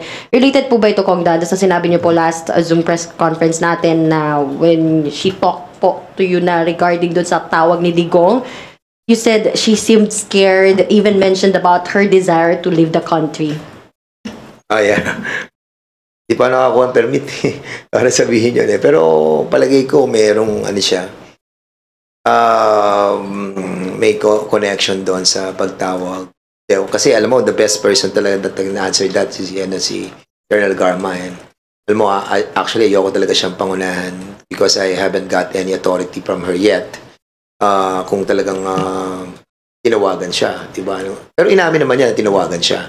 Pero yung mga issues that was tackled, yun ang hindi natin ma-reveal, we observe also yung request, ako kasi ganun kami, wanted to preserve yung trust and confidence that we will not reveal any of the information that she said na hindi naman in relation to what we are talking about. Merong mga issues na hindi naman yun ang pinag-uusapan. So let us see, mula sa susunod na hearing. Second and last na lang, sir. You said about Grijaldo trying to get even with us. Wala na silang maibato sa Quadcom. There's a story behind this. What's the story po? Do you think na... Well, ako, nakikita ko yung story kasi nga medyo naging something personal to kay General Bato, Senator Bato, during that time that I mentioned about yung kay Colonel Anunda tungkol dun po sa PNPA that he was assigned as a technical person ata. But yun yung medyo nababanggit ko na medyo nagiging something na gumawa sila ng paraan to get even with us. Klaro naman kasi, Tapos si Grijaldo pa, na binabanggit nila na tao daw ni General Bato. Well, in accordance with sa kanila usapan nila yung common friend namin ni Colonel Garma. So, basically, yun ang nakikita ko na play nila to get even with us. And I hope I'm not wrong, but that is my own theory. Sir, sorry, may pakabalang po na clarification. Asking po si Gab, lalo ng inquirer. To clarify lang daw po, sir, nag-testify po ba si Colonel Grijaldo before the Quad Committee? Kasi sabi niya, he was harassed na parang may gustong ipa-confirm sa kanya. Pero did he testify during the previous hearings? Kasi tinanong po siya ni Senator Coco Pimentel kahapon kung may affidavit ba siya. Sabi niya, wala naman po. Wala nga, kasi nga hindi naman siya pinag-uusapan doon sa Quadcom eh. Kasi nga ang issue lang niya, naging chief of police siya ng Mandaluyong doon nung mamatay si General Barayuga. That's it and that's all. Wala na kaming alam na issue about him. Until such time na si Colonel Garma asked us para i-approach si Grijaldo. Sabihin na i-confirm yung kanyang affidavit dahil kaibigan niya at ka-classmate niya. So, yun lang yung reason kaya kami lumapit sa kanya at pinatawag namin siya sa likod. Sana pala ang ginawa natin, kinausap na natin sa floor, sa ano na lang eh. Actually, doon na lang namin ginawa. Actually, nawala na rin sa isip ko kasi request eh. Na gustong kausapin namin. Pakiusap yun eh. O sige, sabi ko, sige, patawag na. Nandito lang naman tayo. Diba? Sorry. Isa siya sa pinatawag namin eh. Although, hindi na namin siya natanong eh. Wala. Andun lang siya. And then later on, sinabi ni Colonel Garma, pwede bang kausapin nyo? Yun. Ang sabi po ba ni Colonel Garma, he would know, he would confirm that what I'm saying is ganon. Sinabi niya sa akin, marami siyang alam. Oo, kasi kaibigan nga daw niya, classmate niya. And ako, na-confirm ko na classmate siya, saka kaibigan siya. Kasi nung unang usap namin, bago mag-testify si Garma, andun siya sa Ascot. Sa Ascot Hotel. Doon ko sila pinatawag kasi nakikiusap sila. I think 2 beses, 3 beses silang nakikiusap sa akin na harapin sila. Ang sabi ko, hindi, doon na tayo sa hearing. Doon na tayo, kasi marami na kaming na-research na namin yung nila eh. Mga issue nila eh. Pero meron nga daw, gusto daw umamin. So, kaya pinagbigyan namin. So, nung pinagbigyan namin, pinatawag ko si Ace. Yun na nga, that happened. Sir, pero baka pwede lang po magpa-comment regarding nga po dito sa kinasuhan na po nag-file na ng complaint po na ano ba to? Trafficking kay Harry Roque, qualified human trafficking complaint po versus Harry Roque. Okay, ang nag-file ata dyan, PAOK. PAOK. So, now, it's Hindi tayo nag-file dyan. Hindi na natin nirekomenda yan, di ba? Hindi. Wala pa kami recommendation about this. And, well, we're happy about it that the PAOK-TF is really doing their job. Kasi nga, sila naman talaga rin nag-umpisa dyan sa Pogo and they have been so religiously trying to collate all the evidences and file cases against them. And at least napapadali na talaga yung trabaho namin. And since ayan, meron na naka-hold na yung preservation assets sa Biancham. Isa sa mga company yan that was issued a preservation asset preservation ni Lucas Bersamin, ni Secretary Lucas Bersamin. And with that, medyo lumuluwag na yung trabaho natin about the investigation of these companies. And true enough, yung aming ginagawa po in aid of legislation and at the same time recommending yung mga ebidensya that nakalat po namin at ibinibigay po natin sa Executive Department for their perusal. And that's our job. And maraming salamat at bumibilis po yung trabaho namin with the Executive. Ako nga, iniisip ko ba kung bakit human trafficking eh. Di ba? Siguro, plunder pwede. O, yun, di ba? Pero human trafficking, iniisip ko, bakit human trafficking? Di ba? Ang panawagan namin kay Tony Harry, humarap ka na sa amin. Narinig niya ako rito, humarap ka na sa amin. Di ba? I mean, kahit ang tawag mo sa amin, kangaroo court, humarap ka na sa mga kangaroos. Yun lang. Di ba? Kangaroo court daw tayo.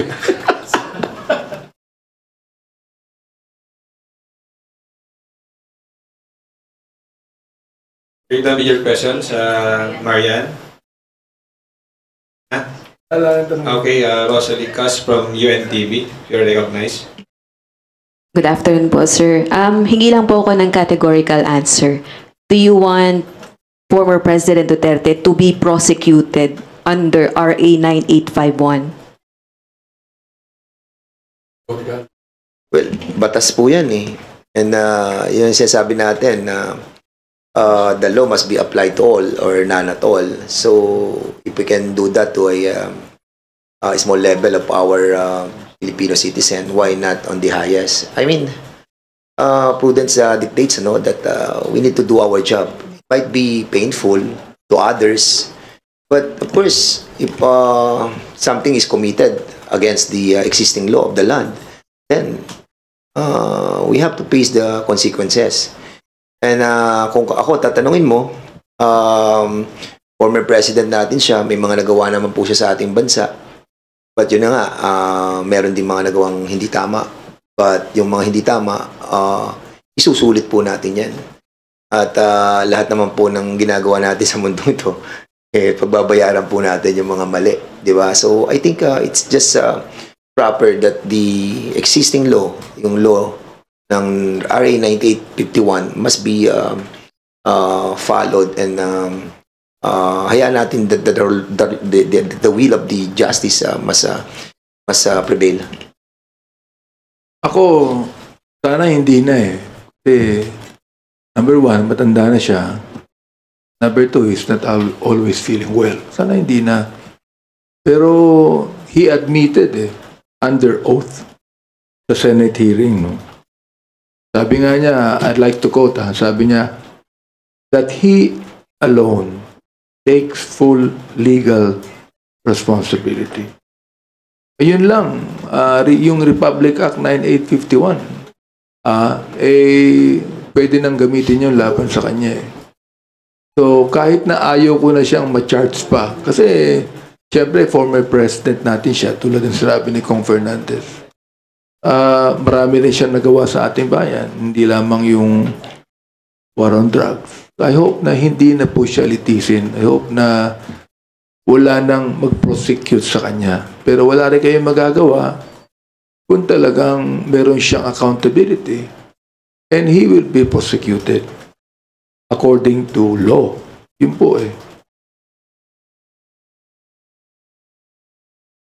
Lang po, apart from him po, sino pa po yung dapat ma-prosecute under RA 9851?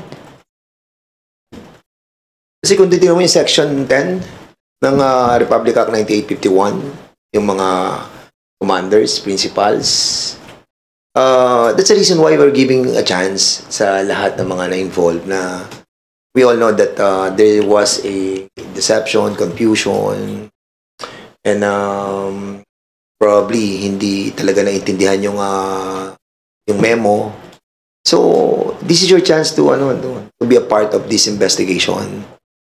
Ang problem, kapag hindi po talaga, then the arm of the law, no, especially ang DOJ, kapag nag-file na po yan, hahabulin na po lahat yan. At kapag may mga nagsalita na dyan, at yun na nga nangyayari ngayon, may nagsasalita na, lumalawak po lumalawak yung mga dapat pong investigahan. But of course, kami po ang gagawin po namin because I think we have to wrap up also the investigation in the soonest possible time because it's election time. I think DOJ will have a much deeper. No? Magkakaroon pa lalo yan kasi hawak na namin yung yung malalim na investigasyon, din lalo pa nilang lalaliman yan. So, dun napapasok yung mga iba na baka mapasama. So, I think we have to remind all those who have been involved in this to come out, no? Because, after all, ano yan nung kakatulad nga sabi ko, naging pare-pareho tayo naging biktima dyan So, do your share, please. I remember, hindi pa nagsibigay tayo ng mga dokumento sa Office ng Solicitor General, di ba? Because yun dapat namin gawin So, perhaps, kung pag sinabi ng DOJ, isapin namin ng mga dokumento, we will do that. Kasi na ang bahala kung ano gusto nilang gawin doon. No? Perhaps, kung yung question mo na baka meron pang ibang prosecute. Well, baka sabihin natin, si Senator Bato, for example, o si Director General Sinas, o yung iba dyan. Pero palagay ko, ang ituturo nila, yung higher up yung nag-utos sa kanila So, ang magiging ano yan, papaksak din yan sa lap ng ating dating Pangulo. Thank you. Kenneth Basilio from Business World. Hello, magandang hapon po. So yung question ko lang about sa naging statement ng CHR kahapon na nagkaroon sila ng legal impediments pagdating sa pag-acquire ng mga files pertaining to or concerning us sa mga EG. Are we looking at possibly crafting a law that would strengthen ba yung capacity ng CHR to acquire such files? So, I already filed a bill giving the CHR prosecutorial powers. Talagang the CSR can only investigate, but they cannot prosecute. Kaya sabi ko nga, bigyan natin ng ngipin ang CHR na gawin nila ang kanilang magagawa, even to prosecute those that they think are actually guilty. Yun yung bill na aking final. I think it was filed about a year ago pa And follow up lang sana ulit. Let's circle back dun sa ICC. Yung admission nga ni former President Duterte, doesn't this already make the case for the Marcos administration to coordinate nga with the tribunal? And you, Congressman Fernandez, mentioned nga na closed, ayaw talaga niya sa idea na yon. Ayun. So, may mga conditions ba tayo na nakikita na magpapabago sa isip ng ating mga congressman na yun? Nakita ko kasi dito, Section 15, no? ng Republic Act 9851, applicability of international law. Applicability of international law in the application and interpretation of this act. Philippine courts shall be guided by the following sources. So, in other words, lahat ng mga international laws natin will be also applied dito sa mga kaso na if ever na ifa-file ng DOJ sa ating former president and others, no? But we are not discounting as well na yung ICC, di ba? They take cognizance on those crimes that were committed at sinasabi nila na they need not to cooperate with the national government. So baka by collating all the documents na nakukuha nila sa amin through sa YouTube or whatever, so baka yun yung gagamitin nila ng ICC. So we really don't know, but kung ako tatanungin mo, much better talaga we have the same position na dito na lamang po sa korte natin. Thank you. For today's last question, may call on Red Mendoza from Manila Times. Hi, Kong. Ako yung last. Kong Dan, first of all, may isang DDS supporter si Crisette, sinabi niya, or she's pushing her followers na wag kayo iboto sa Laguna. Kasi daw po, and well, I hope hindi kayo offend dito sa sinabi niya kasi sinabi niya mukha daw kayong Pokemon na congressman, na Jolux. Your comment lang po. Ano ba ibig sabihin ng Pokemon? Hindi ko masyado naintindihan yun. Yung Pokemon na Monster. Monster. Well, sabi naman ng nanay ko, pogi daw ako. So, well, kanya-kanyang interpretation. Pero kung makaka-apekto po ba sa candidacy niyo sa governor itong kung sa tingin niyo po? Well, ako I'm doing my share in delivering yung mga what I can do to the people of Laguna. And as a matter of fact, ngayong bagyo, lumuwas lang ako dahil dito po sa presscon and I'm going back again doon para mag-deliver. Alam niyo po yung Laguna po ngayon, inikot ko po ang buong Laguna mula San Pedro hanggang doon po sa Mabitak, dulo ng lalawigan na Laguna. Kalapit po kami ng Lakeshore. And majority of our people na nakatira sa Lakeshore, nakalubog pa rin po sila. So they need assistance kasi hindi sila pumupunta sa evacuation center. Dala po tayo ng dala ng mga biyaya at mga ayuda doon sa evacuation center. Pero yung mga nakadubog na hindi pumupunta, hindi nadadalan. Kaya mamaya po, pupunta po kami, lagi ko namang ginagawa yon. Mula noon pa, mayor pa ako, congressman ako.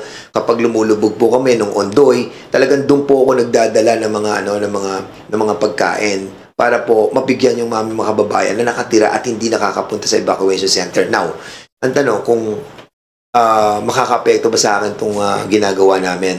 Let the people decide. Alam niyo po, ano yan eh. Yung lahat ng pagtakbo is a destiny eh. Kung manalo tayo because of what we have done right here, and the people will tell us that hindi ka namin boboto because of what you have done to the former president. And then other people will tell that I will vote you because what you have done to the people of the province of Laguna. Then let it be. Let the people decide. At yung mga si Pokemon, anong pangalan niya? Si Crisette Chu. Sige, kung taga Laguna siya, pumunta siya doon sa amin, makipag-usap siya sa akin para makita ko rin kung anong kagandahan niya. I mean, alam mo to sinasabi ko, ang mga bashers, we accept that because we are living in a democratic society. Okay po yan eh. As a matter of fact, tinutulungan pa nga nila tayo eh. Dahil yung engagement natin, tumataas daw yung ating mga viewers, o yung mga bashing. So, mas marami kong bashing kaya pero ako sa akin, sinasabi ko, let them be. Kasi nga, ano yun eh, damdamin nila yun eh. We respect that eh. And who knows, maybe someday, makita naman nila na maganda yung ginagawa ko. Baka mamaya iba naman ang sabihin nila. Parang politika yan. Minsan, kalaban mo siya. Then suddenly, magiging kakampi mo siya. Yung mayor, minsan nag-aaway kayo. Tapos magiging bati kayo. Governor, yung congressman, yung consul. Ganun yun eh. And then yun yung process. And I hope that that lady who have delivered that statement, basta lagi tayong peace. I love you. In relation to what he said din naman, merong nag-comment na bakit sa EJK ang pinag-aaksayan nyo ng panahon samantalang ang dami ng salanta ng bagyo. Di ba? Ito ang gusto ko lang sabihin sa nag-comment na yan. No? Kahapon, I think it was the other day, ang aming church ay nabigyan na ng 1 million eh. Saan? Sa Albay. Saka sa Camarines Sur. Yan ba distrito ko yan? Hindi. Ano pang ginawa ko? Tinext ko si Secretary Gatchalian. Sinabi ko sa kanya, pwede ba magpadala ka ng food packs sa Albay and Kamsur? Tumugot siya. Sabi niya, give me the contact person. Pinadala ko yung contact person. Nagpadala siya kaagad. So, kahapon, nagpadala siya ng 660 food packs sa Kamsur. So, kahit na busy kami sa Quadcom, ginagawa namin responsibility para makatulong sa ating mga kababayan. Ako, hindi ako congressman ng Bicol eh. Pero tumutulong pa rin ako eh. Yun lang ang nais kong sabihin, tumutulong pa rin ho kami. Huwag kayong mabahala sa amin. Pero alam mo, yung Pokemon, tanyag yun ha. Kaya mo. Pero alam mo, kaya nga hindi kami naghihiring eh. Because we gave chance dito sa pagtulong sa ating mga kababayan. Kasi nga, medyo pag maghihiring kami, mape-preoccupy po kami. Kaya we decided na November na po kami maghihiring. Last question na lang po on my end. Kasi nag-ask po ako ng reaction from Secretary Panelo tungkol sa sinabi ni Kong Benny tungkol dun sa, since under oath nga si PRRD, na hindi na rin mababawi yung death squads. Ito ang reply niya sa akin. He does not know what he is talking about. If he is a lawyer, it makes it worse. Your reaction po, Kong Benny. And last na lang po, kasi kahapon po, sinabi rin po ni Senator Padilla na, oo nga, we're investigating the EJK. Paano naman daw yung mga biktima ng mga addict, mga ni-rape, mga biktima daw ng mga pusher, na he's saying na, kung if we're putting this investigation into EJKs, dapat investigating na natin yung reason why it happened. Yung mga criminal daw na mga durugista. Kasi yun ang lumalabas sa social media ngayon among the Duterte supporters na parang ang dating is pinoprotektahan daw yung mga durugista. Your reaction? Okay, ako, sagutin ko yun, no? Yung mga victims talagang dapat investigahan po yun, di ba? And we have the system to investigate that. And you have to consider that hindi naman po kami, I mean yung amin pong Quadcom, we can accommodate not so much. Hindi naman po pwedeng lahat yan imbestigahan natin. Even when we were discussing about the bypass operation, hindi naman po namin maimbestigahan ang buong Pilipinas. And that is the reason why may mga courts tayo that will cater all these problems. And yung mga rape, yung mga biktima ng mga addicts, okay po yan. At as a matter of fact, talagang kapag may mga ganyang sensationalized na mga issue, tinatakal po natin. Why? Why? Para to prevent yung maulit-uli yung mga ganyang klase ng krimen. But kung iimbestigahan mo lahat yan, saan naman tayo pupulutin? Hindi naman po natin kakayanin yan. So I think that's the answer that I wanted to relay to our compatriot doon sa higher chamber. Ang gusto ko lang sabihin kay Atty. Sal Panelo, I'm not a lawyer but I know what I'm talking about. Ayun, hindi ko alam kung anong ibig sabihin niya doon. No? I do not know what I'm talking about. Oo. Palagay ko, tumanda na rin ako ngayon na I know what I'm talking about.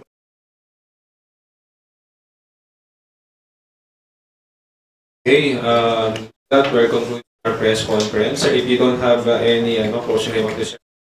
Wala na po, masyado na mahaba. Thank you so much po. Thank you. Maraming salamat sa inyo lahat.